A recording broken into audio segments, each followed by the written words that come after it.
BNP বারবার বলছে যে ওনারা প্রচুর পরিমাণে স্যাক্রিফাইস করেছেন আমাদের আলোচনা। আমি যেটা বলেছি সালাউদ্দিন ভাইকে ধন্যবাদ দিয়ে আজকে আমাদের যে আলোচনা, এখানে একটা নাটকীয় ঘটনা ঘটেছে, আপনারা হয়তো লাইভে দেখেছেন।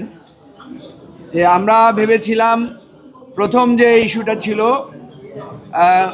আদালত বিকেন্দ্রীকরণ, অর্থাৎ উপজেলা পর্যায়ে বিচারকে দোরগোড়ায় পৌঁছে দেওয়ার ব্যাপারে আমরা ভেবেছিলাম এটা খুব সহজে এটা পাশ হবে বা সহজে সবাই ঐক্যমত্যে পৌঁছাবো।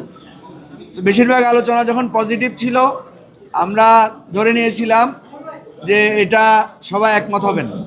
হঠাৎ করে আমরা দেখলাম কয়েকটা দলের পক্ষ থেকে এটার বিরোধিতা করা হলো।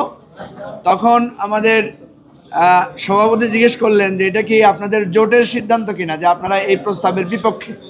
কারণ ওনারা আগে এই প্রস্তাবের পক্ষে ছিলেন। ওনারা বললেন যে এটা এটা আমাদের জোটের সিদ্ধান্ত। তা আমরা তো ভাবলাম যে আজকে এটা তো আর পাশ হবে না, কারণ এটা আমাদের একটা অঙ্গীকার ছিল যে আদালত উপজেলা পর্যায়ে নিয়ে যেতে পারলে মানুষের বিচার প্রাপ্তি এবং বিকেন্দ্রীকরণের সুবিধা হবে।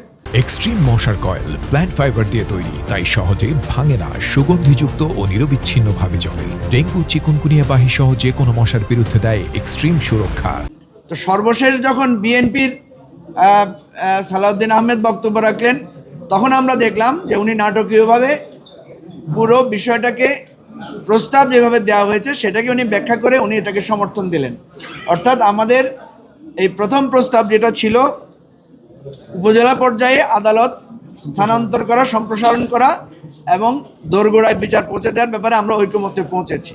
প্রথমে আমরা ভেবেছিলাম যে বিএনপি তার জোট এটার বিপক্ষে থাকবে এবং সেরকমই একটা লক্ষণ ছিল।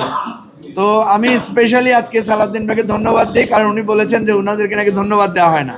তবে একটা কথা, বিএনপি বারবার বলছে যে ওনারা প্রচুর পরিমাণে স্যাক্রিফাইস করেছেন আমাদের আলোচনা। আমি যেটা বলেছি সালাউদ্দিন ভাইকে ধন্যবাদ দিয়ে যে বিএনপি 31 দফায় এই উপজেলা পর্যায়ে অর্থাৎ বিকেন্দ্রীকরণের কথা ওনারাই বলেছেন।